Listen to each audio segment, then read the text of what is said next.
മനുഷ്യരായ നമുക്കൊക്കെ പഠിക്കാൻ ഒരുപാട് പാഠങ്ങൾ നൽകി, ചെറിയ പാഠങ്ങളല്ല, മഹാപാഠങ്ങൾ നൽകി ഡോക്ടർ മൻമോഹൻ സിംഗ് ഓർമ്മയായി. അദ്ദേഹത്തെക്കുറിച്ച് ഇത്രമേൽ ഇഷ്ടത്തോടെ ഒരുപാട് വാർത്തകൾ, ഒരുപാട് സംഭവവികാസങ്ങൾ പറയുന്നത് മരണശേഷമാണ് എന്നുള്ളതൊരു പ്രത്യേകതയാണ്. ഒരുപക്ഷെ ഇന്ന് അദ്ദേഹത്തെ വല്ലാതെ നെഞ്ചേറ്റിയിരിക്കുന്ന കോൺഗ്രസ് പോലും രണ്ടാം UPA സർക്കാരിൻ്റെ കാലം വന്നപ്പോൾ അത്രമേൽ രാഷ്ട്രീയമായി അദ്ദേഹത്തെ പ്രതിരോധിച്ചിരുന്നില്ല എന്നതാണ് സത്യം. എങ്കിൽ പോലും ആരോടും ഒരു പരിഭവവും പരാതിയും രാഷ്ട്രീയ വിരുദ്ധതയുമൊന്നും അദ്ദേഹവും പ്രകടിപ്പിച്ചില്ലെന്ന് മാത്രമല്ല, അദ്ദേഹത്തിൻ്റെ മക്കളും വല്ലാണ്ട് പറഞ്ഞില്ല.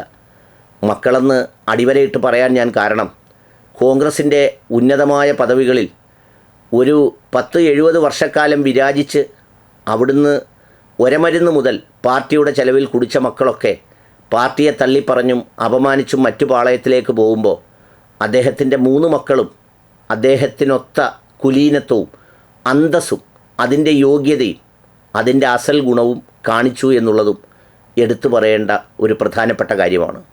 അദ്ദേഹത്തിനെക്കുറിച്ചുള്ള വാർത്തകളൊക്കെ വായിക്കുമ്പോൾ ഒരുപക്ഷെ ഇപ്പോഴായിരിക്കും ഇത് വായിക്കുന്നവർക്ക് മനസ്സിലായിട്ടുള്ളത് നവഭാരത ശില്പികളിൽ ഒരാളായിരുന്നു അദ്ദേഹമെന്ന്.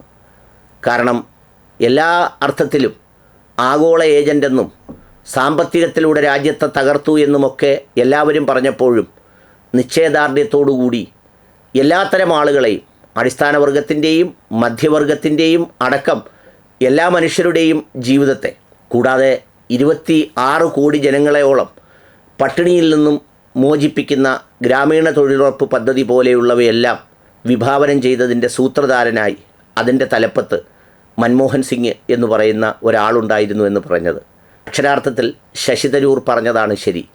അങ്ങയോട് ചരിത്രമല്ല നീതി കാണിച്ചത്, ചരിത്രത്തോട് അങ്ങാണ് നീതി കാണിച്ചത്, അല്ലെങ്കിൽ ദയ കാണിച്ചത്. അതെ, ആ 10 വർഷത്തെ ചരിത്രം നീതിയുടെയും നന്മയുടെയും ചേർത്തുവെക്കലിൻ്റെയും ചരിത്രം കൂടിയായിരുന്നു എന്നുള്ളതാണ് നമ്മൾ പഠിക്കുമ്പോൾ മനസ്സിലാക്കുന്ന ഏറ്റവും പ്രധാനപ്പെട്ടൊരു കാര്യം.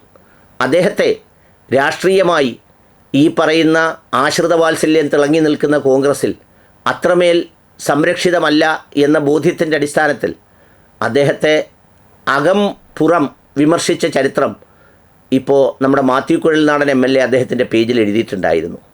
കൂടുണ്ടായിരുന്ന എല്ലാ ആളുകളും, വയലാർ രവി അടക്കമുള്ളവർ, P. ചിദംബരം അടക്കമുള്ളവർ, മുതിർന്നവരെല്ലാം അദ്ദേഹത്തിൻ്റെ സാമ്പത്തിക നടപടിക്രമങ്ങളെയെല്ലാം വളരെ കാർക്കശ്യത്തോടെ വിമർശിക്കുമ്പോഴും ഒരു ഭാവഭേദവുമില്ലാതെ, ഒരു പരാതിയുമില്ലാതെ, ഒരു നിരാശയുമില്ലാതെ താൻ ചെയ്തതായിരുന്നു ശരിയെന്നും ചരിത്രം തന്നോട് ദയ കാണിക്കുമെന്നുമുള്ള കേവലവാചകത്തിനപ്പുറത്ത് ഉള്ളിലുറച്ച ഒരു മനുഷ്യൻ്റെ സവിശേഷമായ പ്രത്യേകതയോടെ നിറഞ്ഞു നിന്നിരുന്നു അദ്ദേഹമെന്നാണ് മനസ്സിലാവുന്നത്.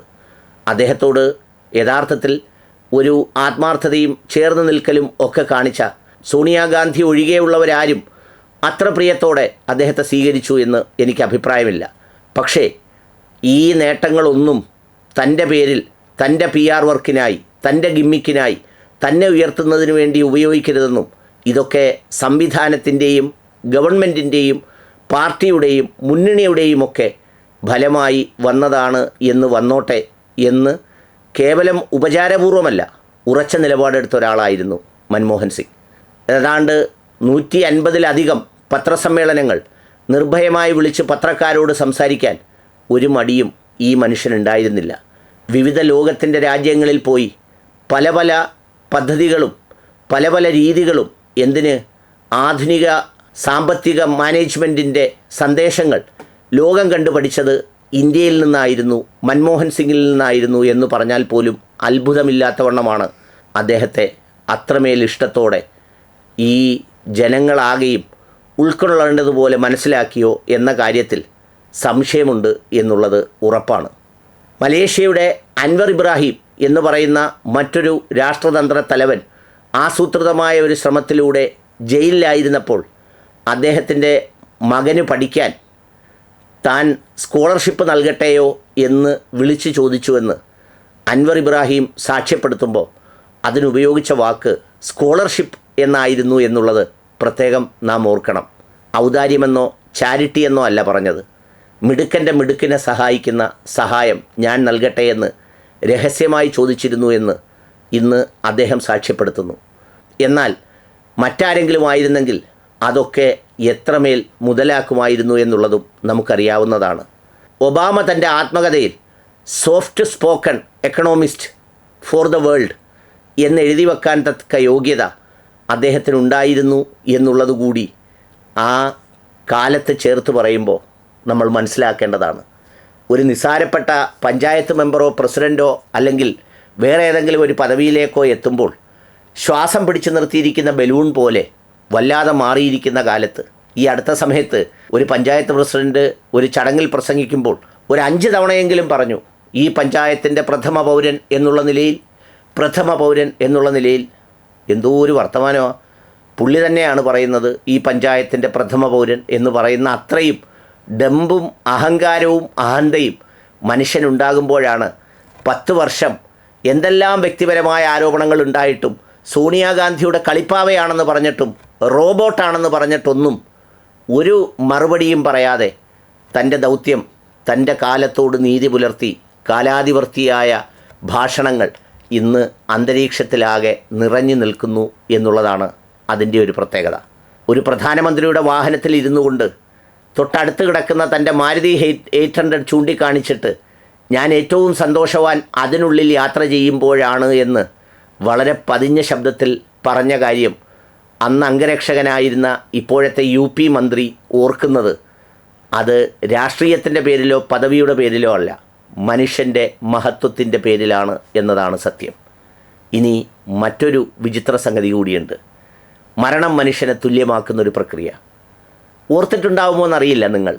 എന്തെന്ന് വെച്ചാൽ പ്രണബ് കുമാർ മുഖർജിയും മൻമോഹൻ സിംഗിൻ്റെയും യാത്ര അത് മനുഷ്യജീവിതത്തിൻ്റെ ചില സന്ദേശങ്ങൾ അടങ്ങുന്ന ഒരു യാത്ര കൂടിയാണ്. പ്രണബ് കുമാർ മുഖർജി MP ആകുമ്പോൾ ഒരു സാധാരണ ഉദ്യോഗസ്ഥനാണ് ഡോക്ടർ മൻമോഹൻ സിംഗ്.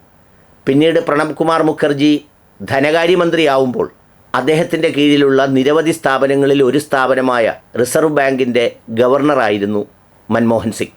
പ്രണബ് കുമാർ മുഖർജിയെ കാണാനായി വന്ന് ചിലപ്പോൾ ഒരുപാട് സമയം കാത്തിരിക്കേണ്ടി വരുന്ന കഥകളൊക്കെ PDT ആചാര്യ സാറ് ലോക്സഭയുടെ മുൻ സെക്രട്ടറി ജനറൽ എന്നോട് പറഞ്ഞത് ഞാനിപ്പോൾ ഓർക്കുന്നു. പിന്നീട് രാജ്യസഭയിലൂടെ MP ആകുന്നു മൻമോഹൻ സിംഗ്, പിന്നീട് ധനകാര്യമന്ത്രിയാകുന്നു. അപ്പോൾ ഇരുവരും സഹപ്രവർത്തകരാകുന്നു. പിന്നീട് കാണുന്നത് മൻമോഹൻ സിംഗ് പ്രധാനമന്ത്രിയാകുന്നതാണ്. രാഷ്ട്രീയമായി എല്ലാവരും പ്രതീക്ഷിച്ചത് സോണിയാഗാന്ധി തന്നെ ആകുമെന്നാണ്. ഇനി സോണിയ അല്ലെങ്കിൽ പ്രണബ് കുമാർ മുഖർജി എന്നെല്ലാവരും ഉറപ്പിച്ചപ്പോഴാണ് ഡോക്ടർ മൻമോഹൻ സിംഗ് പ്രധാനമന്ത്രിയായി എത്തുന്നത്. അതേ പ്രധാനമന്ത്രിയുടെ കീഴിൽ പ്രതിരോധ വകുപ്പ് മന്ത്രിയോ ധനകാര്യമോ ഒക്കെ കൈകാര്യം ചെയ്തു പ്രണബ് കുമാർ മുഖർജി. എന്ന് പറഞ്ഞാൽ ഉദ്യോഗസ്ഥനായിരുന്ന മന്ത്രിക്ക് മുന്നിൽ നിന്നിരുന്ന ആൾ പ്രധാനമന്ത്രിയായപ്പോൾ മറ്റേയാൾ മന്ത്രിയായ സ്ഥിതിയിൽ. അങ്ങനെ 10 വർഷം മുന്നോട്ട് സഞ്ചരിച്ച ശേഷം ഒടുവിൽ പ്രണബ് കുമാർ മുഖർജി രാഷ്ട്രപതിയായി, മൻമോഹൻ സിംഗ് സാധാരണ MP-യുമായി മാറി. ഈ ആമയും മുയലും കളി എന്ന് നമുക്ക് വിശേഷിപ്പിക്കാവുന്ന സംഗതി തുല്യമാകുന്നത് ഇപ്പോഴാണ്. രണ്ടുപേരും പരേതരായി, രണ്ടുപേരും ഓർമ്മയായി, രണ്ടുപേരും മരണപ്പെട്ടു. അതെ, ഈ നിമിഷം ഇരുവരും തുല്യരാവുകയാണ്. മരണത്തോടു കൂടിയാണ് ഏത് പദവിയിലിരിക്കുന്ന മനുഷ്യനും, സമ്പന്നനോ ദരിദ്രനോ കറുത്തവനോ വെളുത്തവനോ പ്രധാനമന്ത്രിയോ ഭിക്ഷക്കാരനോ എല്ലാം തുല്യമാകുന്നത് മരണത്തോടു കൂടിയാണ്. ആ പ്രക്രിയയാണ് നീതിയുടെയും തുല്യതയുടെയും ഏറ്റവും അവസാനത്തെ പ്രഖ്യാപനം.